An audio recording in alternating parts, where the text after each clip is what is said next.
본 의원이 국정원 불법 개업 직후 실제 계엄사와 합수부 등에 협력하려 했다는 여러 제보를 받았고 이후 관련 자료와 국정원 대면 보고 등을 통해 다각도로 제보 내용을 검증하였습니다. 그 과정에서 불법 개엄 당일 국정원은 비상계엄 선포 시 땡땡국 조치사항이라는 제목의 문서를 생산했던 사실을 확인했습니다. 이 부서는 국정원 내의 계엄 관련 사실상 주무부서인 곳이었습니다. 더욱 충격적인 것은 그 문건의 주요 내용이 불법 계엄 상황에서 국정원의 계엄사 인력 파견 등의 실행 계획이었다는 점입니다. 그 문서의 주요 내용은 국정원 해당국 직원 80여 명을 계엄사 및 합수부 등에 파견하는 방안에 대한 검토였습니다.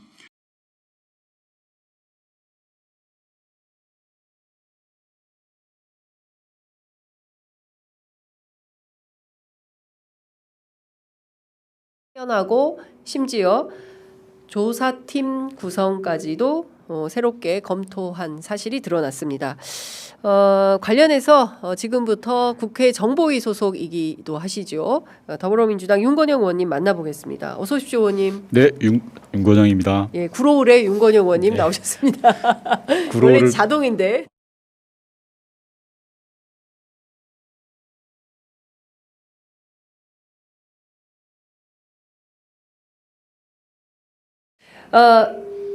네. 아이고, 다시 한번 송구하다는 말씀 드리겠습니다. 마이크 사정이 고르지 못한 점 다시 한번 사죄의 말씀 올립니다. 말씀을 좀 여쭤보도록 하겠습니다. 어제 긴급 기자회견을 하셨는데요. 이거 매우 심각한 사안인 것 같습니다. 일단 상황을 종합해서 설명 부탁드리겠습니다.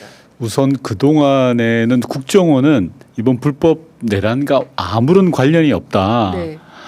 조태용 전 원장도 자기는 몰랐는데 그냥 대통령이 불러서 국무회의 잠깐 가본 것밖에 없고 홍 차장이 대통령하고 통화를 했다고 하는데 자기는 모른다. 네. 전혀 모른다라고 해서 발뺌하고 불법 내란의 무풍지대처럼 국정원이 자리를 잡고 있었잖아요. 그런데 어제 제가 기자회견을 한 내용을 보면 네. 그게 아니다. 사실이 아니고 국정원의 요원들이 합수부에 파견되고 계엄사에 파견되어서 실질적으로 불법 내란에 가담하려고 한 그런 흐름들이 있었다. 네. 라는 게 드러났던 거였죠. 그래서 네. 그런 측면에서 보면 조태용 전 원장은 이제 내란의 주요 임무 종사자가 저거는 된다라고 보는 거거든요. 네. 왜냐하면 어제 다른 매체에서도 다뤘지만 조태용 전 원장이 국무회의장에서 CCTV에 찍힌 게 나왔잖아요. 그렇습니다. 문건을 보고 네. 자기 안주머니에 넣고 그리고 심지어 그 문건을 외교부 장관에게 네. 건네기도 하고 네. 하는 걸 봐서 문건을 자기 주머니에 넣었다는 건 윤석열로부터 계엄 관련 지시를 받았다라는 거거든요. 그러니까 그 밤에 계엄 지시 문건을 다 받은 거예요. 그러니까요. 예, 그러니까 최상목이 8번이었으니 네. 1에서 7번까지는 있고 경우에 따라서는 전 부처 그렇죠. 예, 내각 인원은 다 받았다. 그렇죠. 예. 그래서 첫 번째로는 문건 즉 지시사항을 받았다라는 네. 게 첫 번째고 두 번째로는 조금 전에 제가 말씀드린 것처럼 국정원이 주요한 역량들을 동원해서 불법 내란에 개입하려고 가담하려고 했던 징후가 있었던 거고 예. 세 번째로는 제가 되게 의아하게 생각했는데 국정원 직원들 요원들이 그 시간에 출근을 한 거거든요. 네. 그 시간에 네. 그 밤에 뭐하러 출근했겠어요? 불법 내란을 막으려고 그 사람들이 아니잖아요. 그렇죠. 이런 걸 감안해 보면 상부에 지시가 있었기 때문에 네. 조태용 전 원장은 내란과 떼어놓을 수는 없는 그런 관계 아닌가라고 보는 거죠. 그러니까 일단 어제 기자회견을 통해서 의원님께서 판단하신 중요한 내용은 조태용 국정원장은 적어도 내란의 중요 임무 종사자에 해당한다. 그리고 두 번째는 내란에 국정원이라는 대한민국 최고의 정보기관이 가담한 거다. 조직적으로. 네. 예. 아니라면 국정원은 답을 내놔야 돼요. 네. 왜 아니냐에 대해서. 왜냐하면 네. 멀쩡한 국정원 요원들이 제가 파악하기로는 그 조사국 요원들이 130명 가량이 출근을 했어요. 그 시간에. 130명. 예. 불법 내란 조사국 인원이 도대체 몇 명이길래 130명씩이나 출근을 합니까? 조사국 인원 자체는 이제 보안이죠. 보안상이었는데 130명이 출근해서 그 중에 80명을 계엄사와 합수부로 파견 보내겠다라는 거예요. 네. 이 어제 문건의 내용의 핵심은 네. 그건 뭐냐고 하면 실제로 불법 내란에 가담하겠다는 거잖아요. 그렇죠. 실제로 윤석열 씨가 헌법재판소 나와서 했던 말들이 있잖아요. 야, 방첩사하고 협력해라는 지시를 자기가 내렸다. 그렇죠. 라는 거잖아요.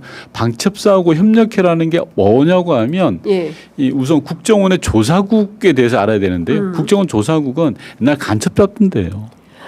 쉽게 말하면 수사를 하던 사람들이. 옛날에 국내 정치 파트. 그렇죠. 예. 그런데 대공수사권이 경찰로 이관되면서 지금 조사 영역밖에 안 되는 사람들인데 이 사람들을 방첩사에 붙여서 실제로 불법 내란에 성공했으면 야당의 주요 인사들에 대한 신문 등을 담당하려고 했던 거죠. 그 10명 정도로 꾸려지는 한 개주에 당정 고위 간부, 특수부대 게릴라, 침투 간첩 등을 담당한다. 그 부분은 이제 국정원이 계엄 상황 발생 시에 매뉴얼로 돼 있는 것 같아요. 그 조사팀을 구성해서 그 조사팀의 역할은 이거야라는 게 정리가 돼 있던 것 같아요. 그게 그대로 들어가 있는 거죠. 그러면 또 하나 중요한 것은 그 국정원이 그 비상계엄 선포 시 땡땡국 조치 사항이라고 해서 그러니까 그 이 조사국이 앞서 말씀해 주신 대로 전체 인원이 얼마인지는 모르겠지만 무려 130명을 다 출근해라고 해서 대기를 시켜 놓은 거 아닙니까? 조사에 대비한 거잖아요. 일단 그러면 다시 복귀를 해보면 체포 명단이 있었잖아요. 홍장원 차장을 통해서 아무개 체포해와. 그래서 이제 그게 14명이었는데 조사 인원이 130명이면 14명은 아니었네요. 최소한. 그럴 수 있죠. 그러니까 도대체 몇 명을 잡아 넣으려고 했던 걸까? 계엄사와 합수부에 80명을 보내겠다라는 건 하나는 조사관, 하나는 분석관, 이 역할들이 나눠져 있습니다. 그래서 저는 당시에 윤석열 씨가 홍장원 전 1차장에게 무조건 잡아들여. 그리고 명단은 방첩사에서 알려줄 거야. 말 잘 들으면 대공수사권 돌려줄 수도 있어라는 취지로 전환을 하잖아요. 그게 딱 맞아 떨어지는 거죠. 그러네요. 방첩사 요원들이 보다는 국정원의 대공수사국 역량들이 훨씬 수사, 취재, 취조 이런 데 능숙합니다. 취조. 네. 쉽게 말하면 간첩 잡는 곳이었으니까요. 그죠? 노하우가 대한민국에서 최고로 있는 데예요. 그래서 방첩사를 도와주라고 했던 게 있는 거고 명단도 불러준 거잖아요. 과거에 조작 간첩 사건도 많지 않았습니까? 맞습니다. 지금 사실을 계엄도 그런 취지에서 뭔가 사건을 조작해서 범죄자를 만들려고 했던 거 아닙니까? 그렇죠. 다 잡아들여가지고 그렇죠. 반국가 단체 무슨 간첩이야 북한과 내통했어 이렇게 하려고 했었던 거 아닙니까? 그렇죠. 그렇기 때문에 이 문건이 가지는 영향력들이 결코 무시할 수 없다. 저는 내란 특검이 반드시 국정원을 수사해야 된다라고 보는 거죠. 조태용을 불러서 이게 뭐냐 도대체. 너가 그동안 미꾸라지처럼 잘 빠져나갔지만 이제 이 문건이 드러난 이상 국정원이 개입되고 내란에 가담했다라는 증거가 드러났지 않았냐라고 조사를 해야 된다고 봅니다. 그러니까요. 지금 어쨌든 그 국정원에도 의원님께서 이 문건의 내용이 뭐냐, 어떤 걸 준비하고 있었던 거냐라고 질의를 하셨을 것 같은데요. 제가 불러서 물어봤죠. 문건 작성자 물어봤죠. 그랬더니 문건 작성자는 자기가 TV 보고 윤석열이 비상계엄을 선포하는 걸 보고 자기가 알아서 썼다. 라는 거예요. 장난합니까 지금? 그러니까요. 말도 안 되는 얘기를 하고 있어요. 이 사람들은 진짜 그 삼청동 안가회동에 대해서도 그 연말 가기 전에 한번 밥 한 끼 먹으려고 했다. 이런 말도 안 되는 주장을 국민들이 듣고 그렇겠다라고 아니 얼마나 국민을 웃기게 하면 이런 걸 말이라고 합니까? 국정원의 해명은 쓴 사람이 그래요 저한테. 제가 알아서 썼어요. 그래서 너 이거 지시받고 썼지? 아닙니다. 제가 알아서 판단해서 TV에서 불법 비상계엄 나오는 거 보고 제가 썼습니다. 누구한테 보고했니? 보고한 적 없습니다. 라는데 그걸 누가 믿습니까? 그러니까 흡사 법사위에 출석했던 두 젊은 여성 수사관들하고 똑같은 얘기를 하고 있는 거네요. 아니 이 문건을 쓴다는 것 자체가 목을 내놓고 하는 거거든요. 그렇죠. 직업 공무원이 그렇잖아요. 그렇습니다. 국정원 핵심 요원들을 계엄사에 파견하는 내용이 있는 거예요. 네. 그리고 그게 어떤 내용이 담겨 있냐고 하면 네. 심지어 국정원은 대공 수사권이 없어요 지금. 네, 그렇습니다. 이게 경찰로 넘어갔죠. 네. 경찰로 넘어갔기 때문에 수사할 수 없어요. 네. 그게 자그맣게 돼 있는 내용 중에 하나가 대통령령으로 개정해서 예. 국정원이 수사할 수 있도록 하는 걸 검토해야 된다라는 내용 들어있어요. 비상계엄 됐을 때 들어가면 예. 그 문건에 예. 이거를 자기가 결정했다고요? 그분이 몇 급입니까? 예? 말도 안 되는 주장하고 있어요. 하위직 공무원일 거 아닙니까? 하위직 아니에요. 하위직 아니에요? 예, 예, 어. 예. 팀장급이면 서기관. 팀장급, 서기관? 정도. 예. 그렇다고 해서 서기관이 이 엄청난 계엄 문건을 결정할 수 있는 권한이 있습니까? 없죠. 상부의 지시 없이? 말이 그렇게 주장을 하는데 예. 저도 공직생활 10년 이상 했는데 네. 제 상식으로는 도저히 납득이 안 되는 부분이죠. 아, 이 사람들 왜 이러는 겁니까? 지금 세상이 바뀌었고요. 윤석열은 감옥에 갇혔고요. 다시 그 길로 돌아가지 않을 건데 왜 여전히 그 내란에 협력하고 있는 겁니까? 지금은 진실대로 말해도 되지 않습니까? 그렇죠. 그런데 예. 이제 보면 그런 것 같아요. 그동안에 내란 특검이니 김건희 특검이니 워낙 많은 사건들이 있었잖아요. 네. 그러니까 그자들이 볼 때는 이러다가 내가 빠져나갈 수도 있겠구나.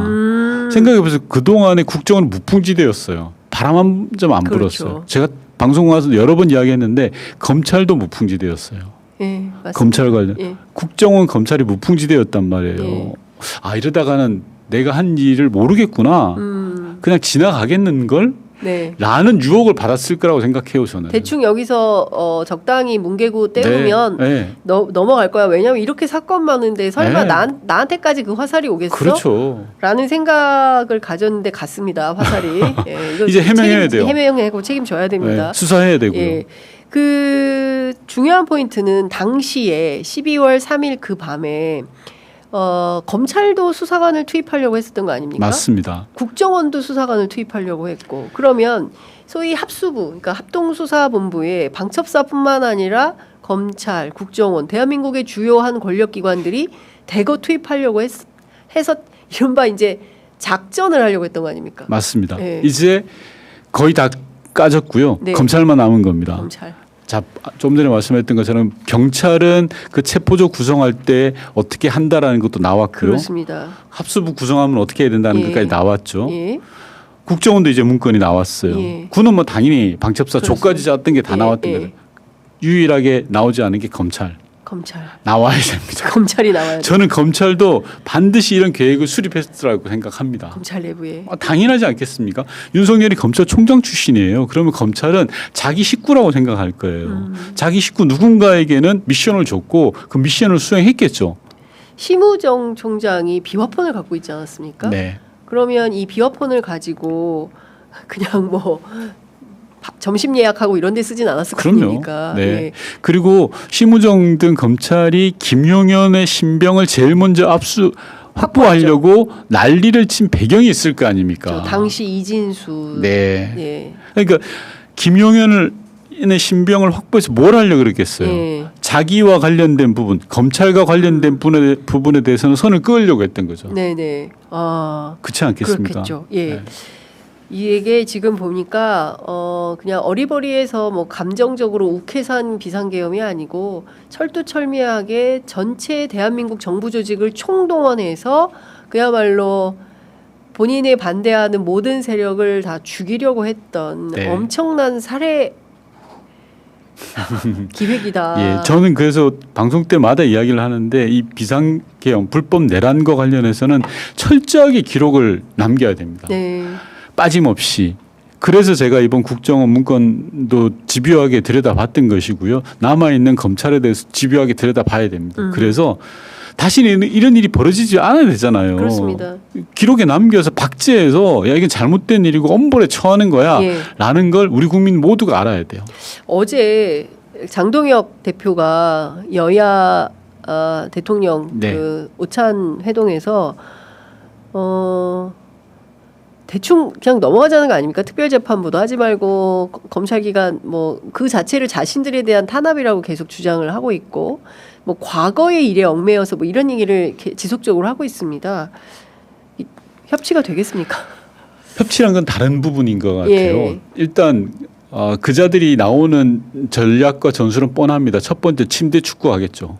조사를 시간 끌 겁니다. 네. 윤석열 그 팬티바람으로 똑같이 버티는 거죠. 예. 그런 다음에 어제 장동혁 대표가 했던 예. 것처럼 야 이제 너무 했잖아. 피로감. 예. 예. 피로감을 호소하죠. 예. 그리고 언제까지 특검할 거야? 예. 뭐 이런 거죠. 세 번째가 이제 나타날 겁니다. 예. 야 대한민국 경제를 생각해야지. 그죠. 예. 아야 정말 힘들잖아. 예. 경기도 힘들어. 예. 물론 경기 힘들죠. 예. 경제 안 좋죠. 아무 그러나 상관없죠. 상관없는 거예요. 예. 이런 걸 바로 잡을 때만이 체질이 강해지고 네. 해외 여러 국가들도 대한민국 역시 멋지네. 네. 저력 있네. 민주주의가 살아있네. 담적인 예로요.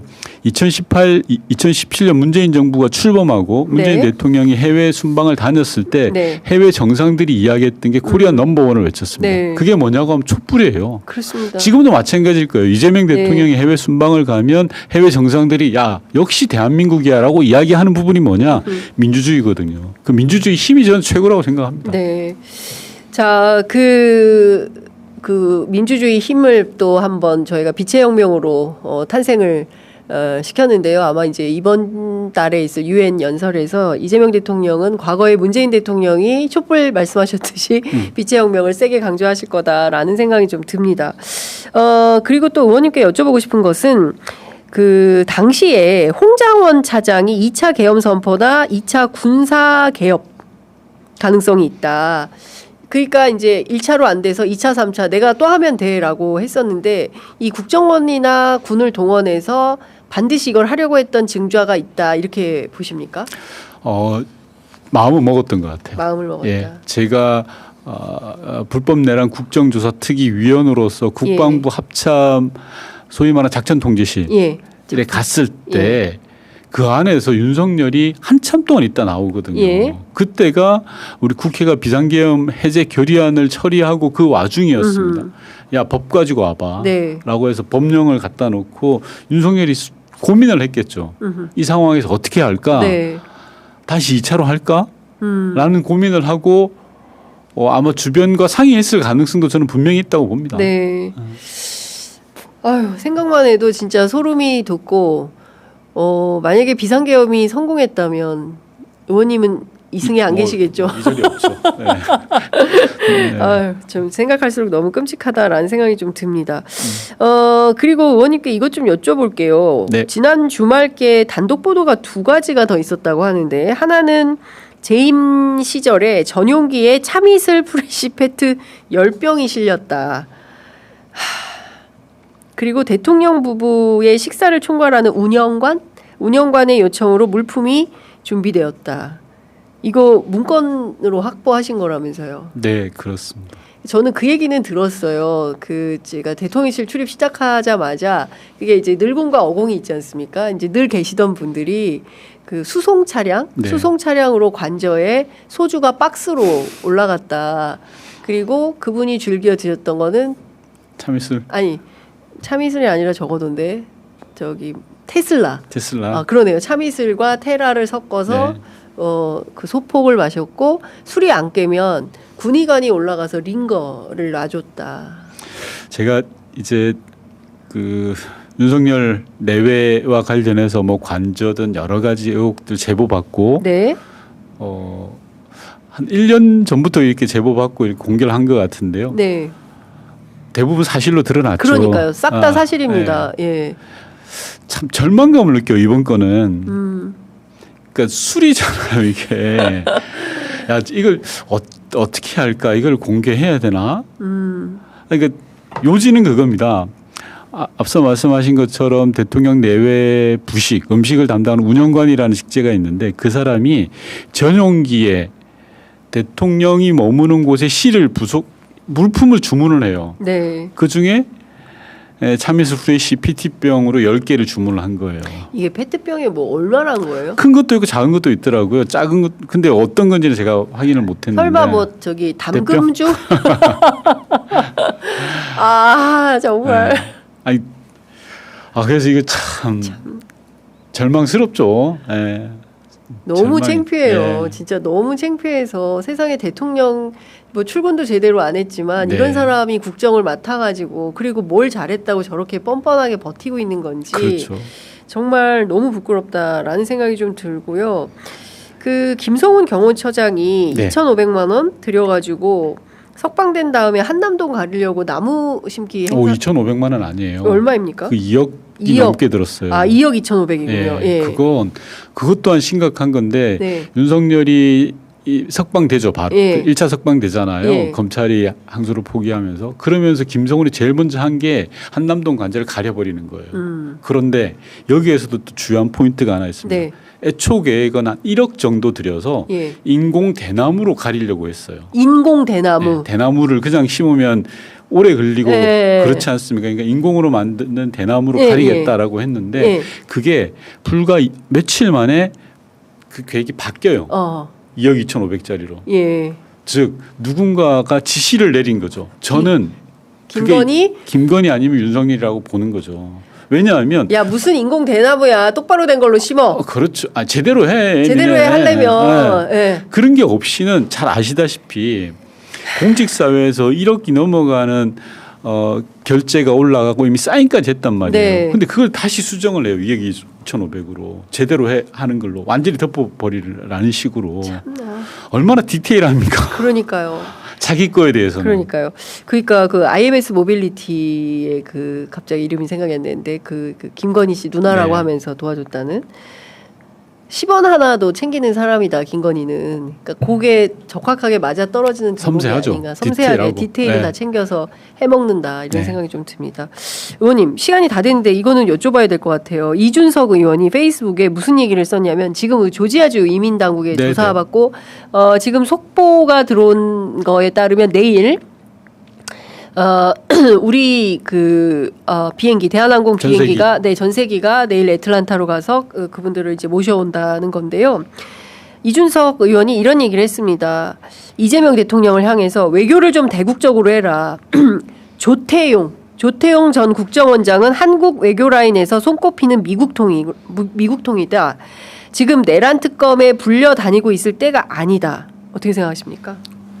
하나만 알고 둘은 모르는 것 같아요. 이준석 대표가 이야기한 외교와 안보는 이어달리기 절대적으로 동의합니다. 저는 이재명 대통령께서 윤석열 정부에 있던 사람이라 하더라도 외교와 안보와 관련되신 분들은 중용할 수 있다고 봐요. 특히나 트럼프 대통령을 상대할 때는 잘 받았어야죠. 다만 그게 내란과 관련됐다? 내란의 주요 임무 종사다? 그럼 다른 거예요. 그건.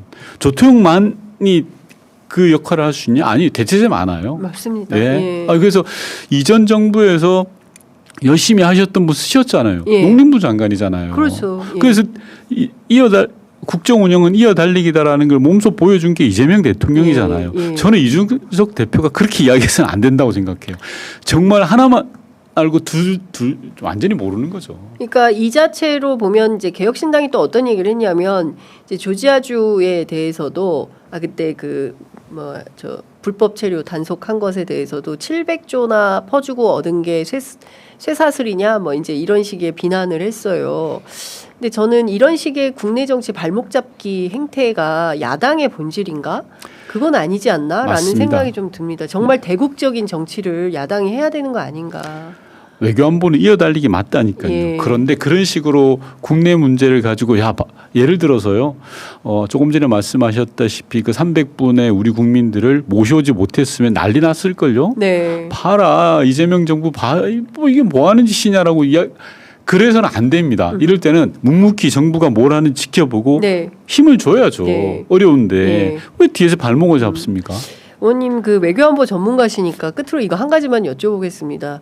정말 참담했습니다. 우리 국민들이 쇠사슬에 발이 묶여가지고 케이블 타이로 손이 묶이고 수갑 채워서 이렇게 끌려 나오는 미국 정부를 향해서 우리가 대사 초치라도 해서 항의해야 되는 거 아닙니까? 이런 인권 침해에 대해서는 문제 제기해야 되는 거 아닙니까?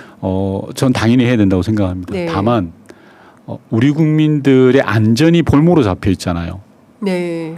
그 부분은 해결하고 해야죠. 일단 데려오고 모셔오고. 네. 그건 해결해야죠. 예. 그리고 저는 미국에 대해서 강하게 대응해야 된다고 생각합니다. 세게 대응해야 된다. 언제적 대한민국입니까? 우리나라 국력이 이 정도 밖에 안 돼요? 아닙니다. 아니죠. 네. 예. 세계 10대 강국으로 컸어요. 그러면 네. 미국한테 할 이야기 해야죠. 네. 야, 니네 자꾸 그래 나와? 그럼 대한민국에 있는 미국에서 취업비자 안 받은 사람들 다 쫓아보낼까 우리도? 그렇죠. 예. 학원에 가면 영어 선생 관광 비자로 네. 와서 지금 대치동에서 영어학원 강사하고 있는 수많은 불법 체류자들. 네. 예. 우리 쫓아보니까 예.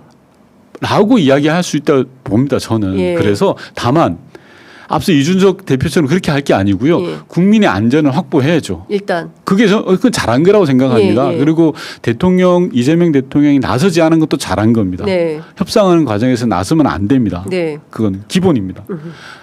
모셔온 다음에 우리 외교 역량을 동원해서 엄중히 따져야죠. 네. 트럼프한테 따지고 미국 당국한테 따져야 됩니다. 반드시 따지고 다른 나라 일본에게 하듯이 중국에게 하듯이 그밖에 다른 나라에 하듯이 미국에도 똑같이 문제 제기하고 그럼요. 사과 받아내고 예, 해야 된다고 생각합니다. 버릇돼요. 그냥 놔두면 예. 예, 알겠습니다. 의원님 말씀 너무 잘 들었습니다. 아, 여쭤볼 게 더 많은데 지금은 가셔야 돼가. 아이고 큰일 났네. 늦었습니다. 본회의장. 얼른 본회의장 가셔야 됩니다. 네, 조만간 다시 모셔서 또 말씀 듣겠습니다. 고맙습니다. 네.